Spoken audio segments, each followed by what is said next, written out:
and welcome everybody to this first Sunday in August. I was going to say if you're new here to North Chapel, but I don't really see anybody who's new. Oh, maybe there is, so I'm going to say it. If you're new here to North Chapel, we welcome you. If you're visiting, please consider signing the guest book in the back of the church. We have hearing assistance devices and large print versions of the hymns and order of service in the back if you should need that. I see that Tatum is here today, and we're going to be singing You Out Alone unless things change. We'll do it in 3 parts, though, 3-part round.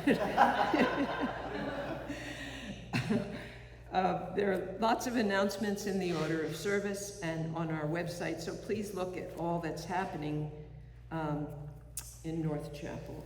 And are there any other announcements that needed to be made?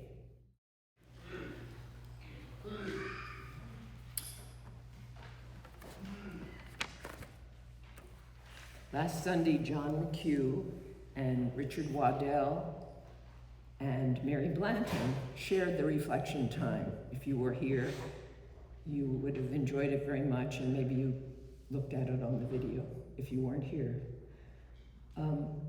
They followed the theme of July, which is go to the woods. And they each took us into the woods and allowed us to share their deep and loving connection with nature. So it was really very special. And I love, Richard read a Robert Frost poem, Whose Woods These Are. I think you know that poem, for part of his reflection. And I love Robert Frost. And then I saw yesterday that August's theme is change. And I love Robert Frost, but I really don't love change. So I chose a short Robert Frost poem for opening words that has to do with acceptance of change. He starts in the spring, which is where I wish we could start again. Nature's first green is gold, her hardest hue to hold. Her early leaf's a flower, but only so an hour. Then leaf subsides to leaf, so Eden sank to grief. So dawn goes down to day, nothing gold can stay.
Fire was the center of the ceremony.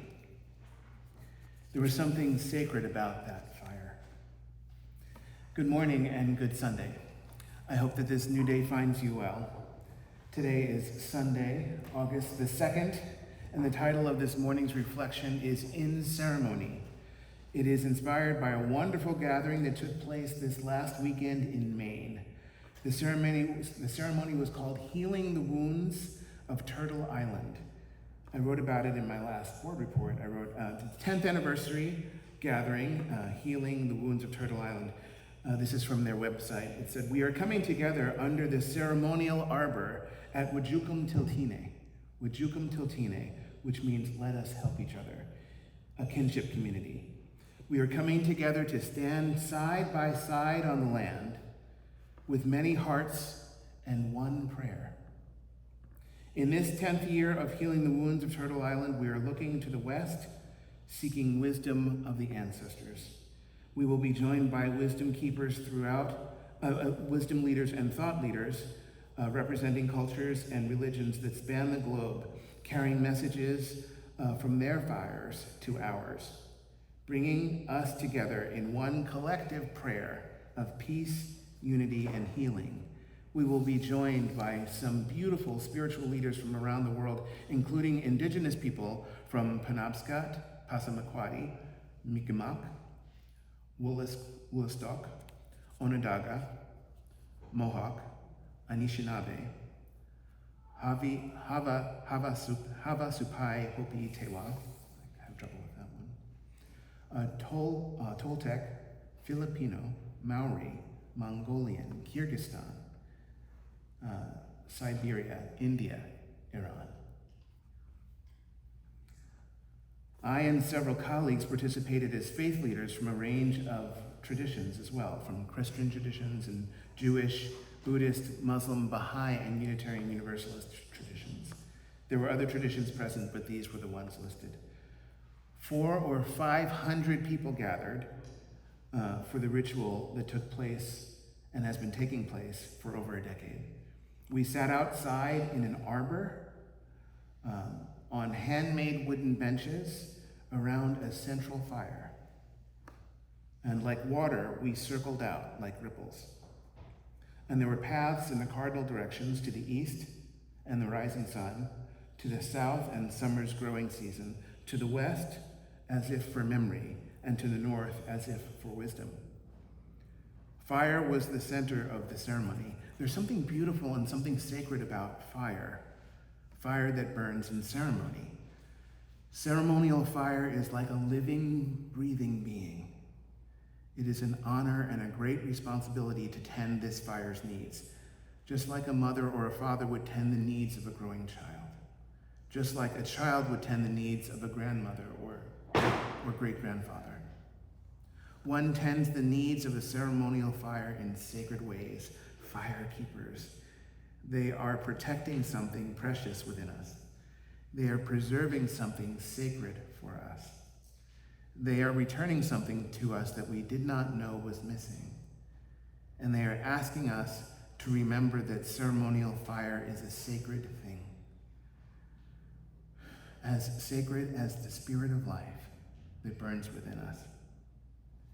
These two sacred fires are one and the same. The Healing the Wounds of Turtle Island ceremony in Maine started at 7 o'clock in the morning on Saturday, and it lasted until 7 o'clock at night.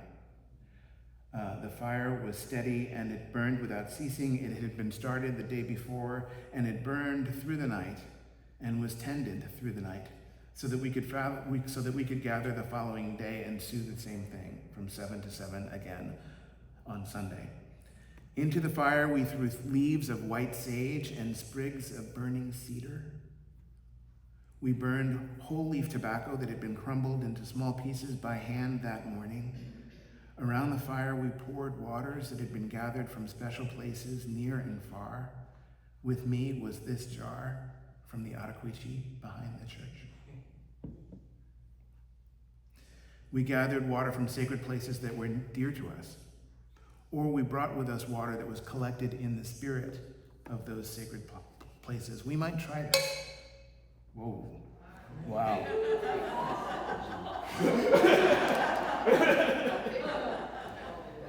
Yeah, that was bad. What was that, Neil? Don't get rattled. Don't get rattled, that's funny. Okay. Yeah, so I'm trying to convey to you like the beauty and the passion of that experience, and that just is interesting. And I should probably tell you why. I was being a little, I wanted to be part of that service so desperately. It's so important. I wanted to do it because I love Sherry Mitchell, who's the leader and the organizer of it. because I love Tim DeChristopher, who is her partner, but also a strong organizer of Wajukum Tiltina right now. He's also a director. And I long for their friendship, and I have it, but I still long for it. And I long for the company of people like Cliff and Ron, who's the leader from Canada, and all the indigenous people from the Passamaquoddy and all of the different peoples that were there, native traditions that were there. When we started, I had just come back from the service in Brooklyn for my friend Scotty, who had passed away. The service that I led, I was exhausted and emotionally drained. I couldn't speak the first day. But the second day, they were passing water. They were pouring water, sacred water, around the fire. And they said, come bring your waters. And I thought, oh my God, I have the water that I was going to use for Scotty's service in the car. And I can be just like them if I run out to the car really quick and grab this water that's for Scott and bring it over there so that I could be part of the ritual. And then I thought, this ritual is about setting intentions. It's about setting intentions, not impressing people. Right? And the intention that I set for this water was to celebrate my friend Scott Anderson. I chose not to do that because I didn't think it was appropriate for the service. So I didn't use that water, but I had it with me. So when I got honest with that fact, and honest with my ego, I chose not to use it. And I chose to bring it this morning, and I wasn't sure I was going to tell the story until it said, tell the story. I'm not proud of that story, but I'm afraid of what might happen if I don't do what it just told me. So anyway, we might try this. We might try gathering sacred waters. We did this years ago. If we all brought water, or symbolically brought water from the places that are important to us, setting our intention about that water, because the intention is what matters. Not the actual, you don't have to go to Pittsburgh to find, to reach down into the Monongahela River because you went there for graduate. You don't have to do that. You can put your tap on and just say, this is the intention of this water, and we'll bring it together. We might try this. I might try to develop this idea so that we could combine our sacred places into one bowl. So our separate waters, one prayer. Our separate fires, one prayer. I wonder if this energy might be helpful for us today. Marianne, where are you? Considering all of the conflict in the world these days.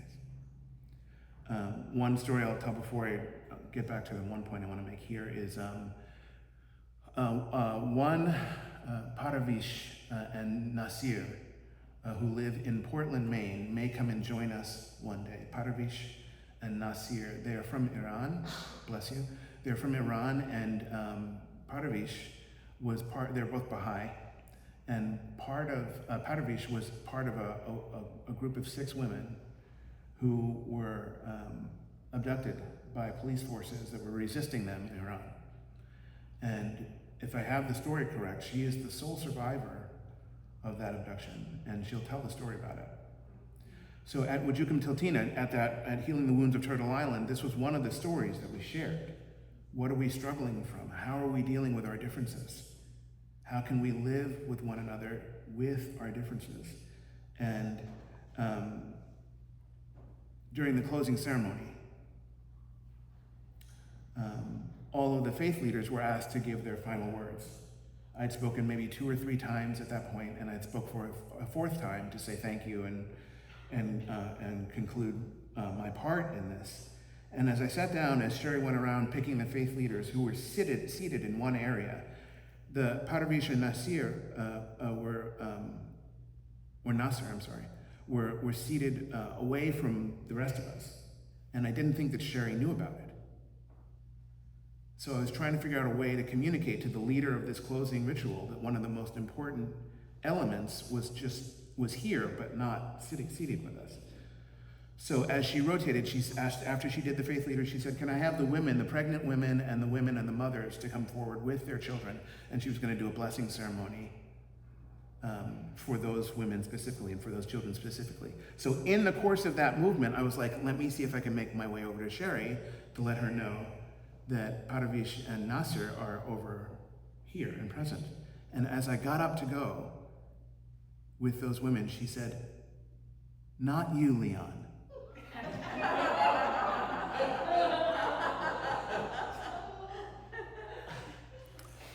Which was funny, and everyone kind of laughed because there was a lot of joy in that moment, and I was like, it's just way better a joke than it is.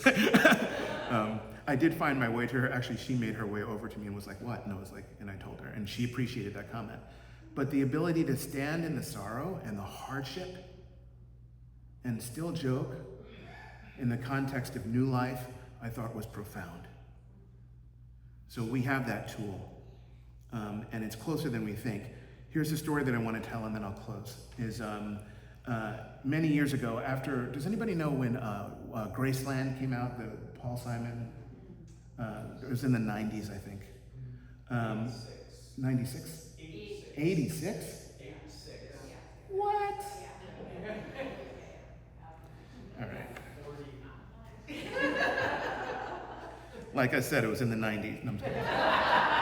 So it came out in the 80s. I thought it was later. But anyway, when I was in graduate school in the early 90s, we were still talking about that album. So I just assumed that it had come out recently because in graduate school for ethnomusicology, at the doctoral level, we were talking about Paul Simon's Graceland album. And I learned about the story about when he went to Howard University to deliver some of that music and give a talk about it. Do you know Howard University? Howard University is an all-black institution, or a traditionally black institution in Washington, D.C. Sorry? Where Kamala Harris went, yeah. And he gave his presentation, and his music, the Graceland album, works with a group called Ladysmith Mambazo, and borrows heavily from an South African tradition, heavily. Paul Simon did not sound that way in the album before, at all, yeah. So the students at Howard University were angry and had accused Paul Simon of cultural appropriation, of going to a different place, taking from their tradition, incorporating it in his own album. It's a Paul Simon album, and then benefiting greatly from it. Now, Paul Simon was very generous about those. You know, he worked with Ladysmith Mambazo. If they were here, they would say he was wonderful. You know, they had a very good relationship. But the students at the time couldn't navigate that and couldn't perceive it necessarily. So they challenged him, and they said, "You shouldn't have written this album. This was not yours. This wasn't your music to take. This is African music." Is that a fair?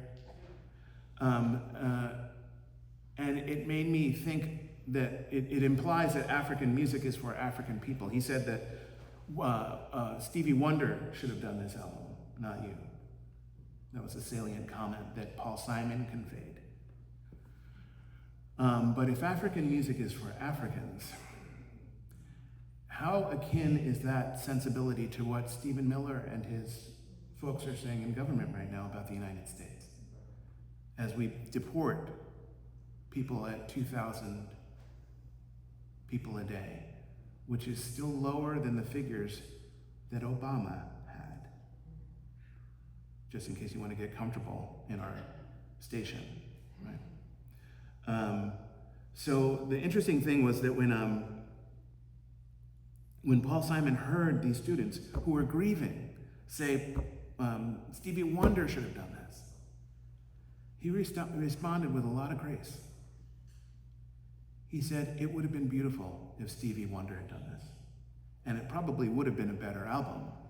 Stevie's a better songwriter than I am. But Stevie didn't do it, and I did.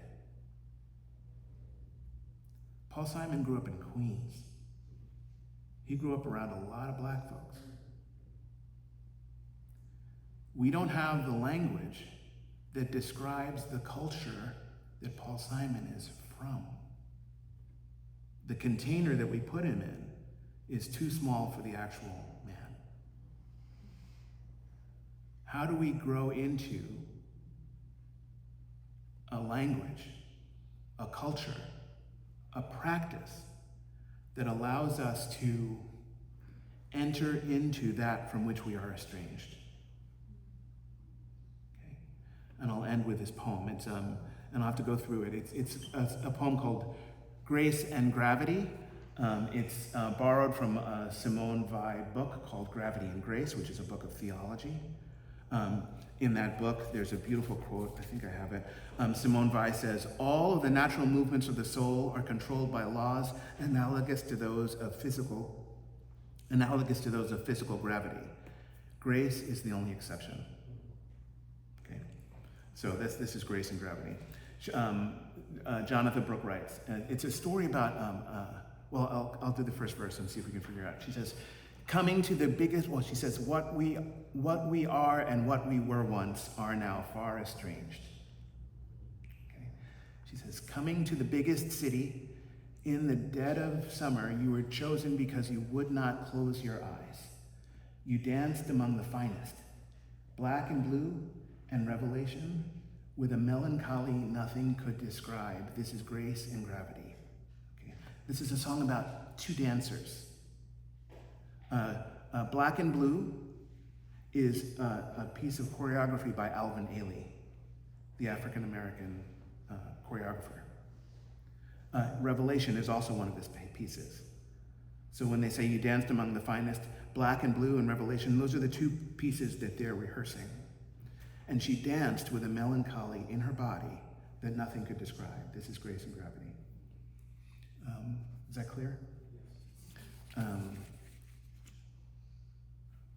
I don't remember the second verse after that. Jonathan Brooke is from Western Massachusetts. She grew up singing and playing with Dana Kurtz. Touring in South Africa, the mountain roads one day with a friend, there are visions of the ocean off the coast, so blue and so green. He is white and you are black, and this makes some vague difference after twisted fire and glass and steel, and you're silent as they try to explain. This is Grace and Gravity. Can you see that image? The twisted fire and glass, and there was a car accident. Okay. Touring in South Africa, the mountain roads one day with a friend with visions of the ocean off the coast. He is white and you are black, and this makes some big difference after twisted fire and glass and steel. And you're silent as they try to explain. Your friend is cared for promptly, but you must travel further to another saving grace that takes your kind. Do you know what a saving grace is? A hospital. St. Joseph, St. Peter, St. Anne, St. Vincent's. Your friend is cared for promptly now, but you must travel further to another saving grace that takes your kind. The journey marks a step that no one knew was irreversible. And you say there is forgiveness, but they say you'll never dance again. This is Grace and Gravity. We had not the language or the practice that would allow us to take people of different backgrounds to the hospital to help to save their lives. Because we were rehearsing a story of difference that is not medically true. It's only socially true. The doctors would have been, let's set the leg. Our practice got in the way of our healing. How do we develop that language? How do we kindle that soul fire that allows us to stand in the thick of it, in the sorrow of it, and not be burned by it, but be wise within it, wise enough to allow ourselves to develop the language, the sensibility, the courage, to reach out across whatever lines of difference we think may separate us in order to enjoy the fullness and the beauty of this world.